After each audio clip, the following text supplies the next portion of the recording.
Dark web internet का वो हिस्सा है जो हम सबसे छुपा हुआ है। एक ऐसी खौफनाक दुनिया जहां हर वो हौलनाक काम होता है जिसको सोचकर ही इंसान की रूह कांप जाए। इस वीडियो में मैं आपको डार्क वेब पर होने वाले कुछ ऐसे वाकयात सुनाऊंगा जिनको जानकर आपको अंदाजा होगा कि डार्क वेब कितनी ज्यादा खतरनाक है। लेकिन इससे पहले एक जरूरी बात, मैं खुद डार्क वेब में कभी नहीं गया। ये सिर्फ मेरी एक रिसर्च है जो मैंने इंटरनेट से की है। आपको भी कभी भी डार्क वेब में जाने की कोशिश नहीं करनी चाहिए। आपका सिस्टम जैसा कि कंप्यूटर, मोबाइल वगैरह हैक हो सकता है और आपको नुकसान भी पहुंच सकता है। डार्क वेब पर बेशुमार लोगों की जिंदगियां तबाह हो चुकी हैं। दोस्तों, जो इंटरनेट हम इस्तेमाल करते हैं इसे सरफेस वेब कहते हैं, लेकिन ये इंटरनेट का एक छोटा सा हिस्सा है। इंटरनेट का दूसरा हिस्सा जो हमसे छुपा हुआ है इसे डीप वेब कहते हैं। एक ऐसा हिस्सा जहां आप सर्च इंजन्स के जरिए नहीं पहुंच सकते। डार्क वेब भी डीप वेब का एक हिस्सा है। डार्क वेब पर पहुंचने के लिए आपको एक खास ब्राउजर और वीपीएन की जरूरत होती है। दोस्तों, डार्क वेब सबसे पहले 2009 में सामने आया था। इसको बनाया किसने ये कोई एग्जैक्टली नहीं जानता। डार्क वेब के अंदर हर इंसान छुपा हुआ होता है। कोई नहीं जानता कि दूसरा इंसान कौन है। ये एक हिडन जुर्म की दुनिया होती है। अब बात करते हैं कि डार्क वेब के अंदर क्या कुछ होता है। दोस्तों, डार्क वेब पर आपको बेशुमार हैकर्स मिल जाएंगे। ऐसे हैकर्स जो हर वो काम करते हैं जो गैर कानूनी है, इल्लीगल है। ये लोग social media accounts, computers, mobile phones, email address, passwords और ऐसी सभी चीजें हैक करते हैं। लेकिन ये लोग कौन होते हैं ये कोई नहीं जानता। इसीलिए डार्क वेब पर बहुत ज्यादा स्कैम्स भी होते हैं। कोई भी इंसान इनको पैसे दे और फिर ये गायब हो जाएं, इसके पूरे चांसेस हैं। डार्क वेब पर ज्यादातर बिटकॉइंस के जरिए पेमेंट्स की जाती हैं। यहाँ कोई क्रेडिट कार्ड वगैरह इस्तेमाल नहीं होता।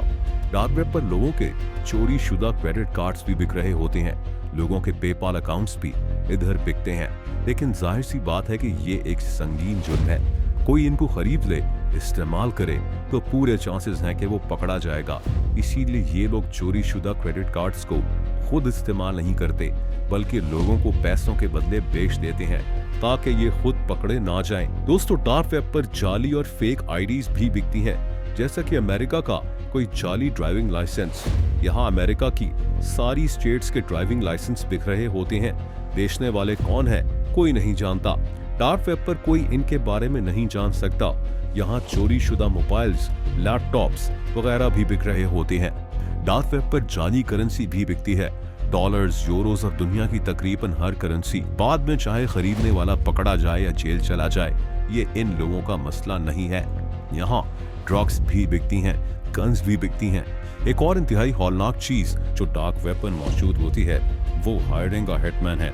दोस्तों, यानी यहाँ उजरती कातिल मौजूद होते हैं जो लोगों को ऑफर करते हैं कि अगर उन्हें किसी को मारना है तो वो इनसे रब्ता करे।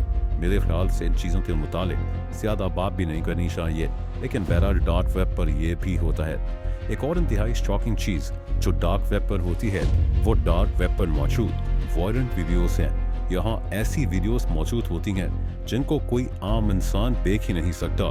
यह बहुत ज़्यादा ग्राफिक वीडियोस होती हैं, जैसे किसी इंसान या जानवर पर तशद्दुद की वीडियो।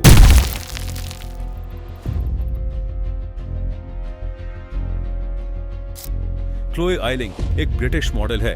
ये जुलाई 2017 की बात है, जब क्लोए की उम्र सिर्फ 20 साल थी। ये लड़की लंदन में एक मॉडलिंग एजेंसी के साथ काम करती थी। जुलाई 2017 में क्लोए दुबई में एक फोटो शूट के लिए थी जब इसको एक ऑफर हुई। क्लोए को कहा गया कि इसको इटली आना है, जहां इसको एक एड कैंपेन के लिए मॉडलिंग करनी है। ऑफर देने वाले आदमी का नाम आंद्रे लाजियो था। क्लोए बहुत खुश हुई। ये दुबई से सीधा इटली के शहर मिलान पहुंच गई। दोस्तों, इसको अगले दिन एक स्टूडियो में बुलाया गया, लेकिन जब ये इस स्टूडियो में पहुंची तो ना तो वहां कोई कैमरा था और ना ही फोटोशूट की कोई और चीज। अचानक दो लोग यहाँ दाखिल हुए। इन्होंने इसको पकड़कर एक इंजेक्शन लगाया और इसको बेहोश कर अपने साथ ले गए। दोस्तों, इन लोगों ने क्लोए को एक सुनसान जंगल में एक फार्म हाउस में कैद रखा। दरअसल ये लोग क्लोए को डार्क वेब पर बेचना चाहते थे। क्लोए की तस्वीरें ली गईं, जिनको डार्क वेब पर फैला दिया गया, जहां दुनिया के कोने कोने से अमीर लेकिन जहनी बीमार लोग इसको खरीदना चाहते थे। क्लोए को यह भी बताया गया कि इसको बेचने के कुछ महीनों के बाद वो लोग इसको टाइगर्स को खिला देंगे ताकि इसके अगवा का कोई सबूत ना रहे। क्लोए को अगवा करने वाले दो आदमी दरअसल भाई थे। इनके नाम लुकास हर्बा और माइकल हर्बा थे। लुकास वही आदमी था जिसने आंद्रे लाजियो के नाम से क्लोए को मॉडलिंग के लिए बुलाया था। क्लोए को लगा कि अब ये बच नहीं सकती, लेकिन इसकी बचत इस तरह हुई कि इन लोगों ने इसकी मां को एक ईमेल कर दी कि हमें 3 लाख पाउंड चाहिए, वरना हम क्लोए को डार्क वेब पर बेच देंगे। इस लड़की की मां ने पुलिस से राब्ता किया। ब्रिटिश पुलिस ने इटालियन पुलिस से राब्ता किया और इटालियन पुलिस ने लोगों को ट्रेस कर क्लोए को वहां से आजाद करवा लिया। बहरहाल उन भाइयों को जेल हो गई थी और ये केस काफी मशहूर हो गया था। डार्क वेब पर एक और डिस्टर्बिंग चीज ह्यूमन लेदर कंपनी है। दोस्तों, यहाँ इंसानी खाल से बना हुआ चमड़ा बेचा जाता है। ये लोग इंसानी लाशों की खाल उतार लेते हैं और उससे लेदर बनाते हैं। अब कौन लोग होंगे जो ये चीजें खरीदते होंगे, ये सोच कर ही हैरत होती है। डार्क वेब की एक और इंतहाई खौफनाक चीज रेड रूम है।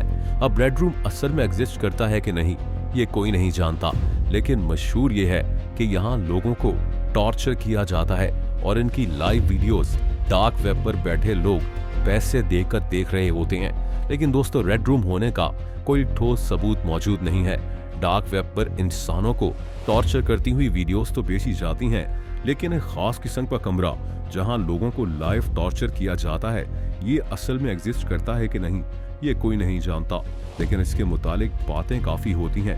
कहानियां ये मशहूर हैं कि दुनिया भर में लोगों को बकायदा अगवा किया जाता है और फिर इनको रेड रूम में लाकर टॉर्चर करके लोगों को लाइव दिखाया जाता है। बहरहाल, जैसा कि मैंने कहा कि रेड रूम वाकई में एग्जिस्ट करता है कि नहीं, ये कोई नहीं जानता। डार्क वेब पर इंसानों को बेचा भी जाता है। यहाँ बकायदा लोगों की तस्वीरें मौजूद होती हैं और साथ इनकी कीमत होती है। इसको ह्यूमन ट्रैफिकिंग कहते हैं। अब यहाँ डार्क वेब पर कुछ और ऐसी चीजें भी मौजूद हैं जो मैं आपको यहाँ बता भी नहीं सकता। मैंने ऑलरेडी बहुत सी चीजों को बहुत ही सिंपल तरीके से बताया है, मैं उनकी डिटेल्स में नहीं गया। दोस्तों, जैसा कि आपने देखा कि डार्क वेब एक क्रेजी जगह है। ये जुर्म की एक ऐसी दुनिया है जिसके अंदर जाना इंतहाई खतरनाक है। हमें वैसे भी इंटरनेट को बहुत ही ध्यान से इस्तेमाल करना चाहिए। आप किससे बात कर रहे हैं, किस पर भरोसा कर रहे हैं, इन सब चीज़ों का ख्याल हमेशा हमारे दिमाग में ज़रूर होना चाहिए।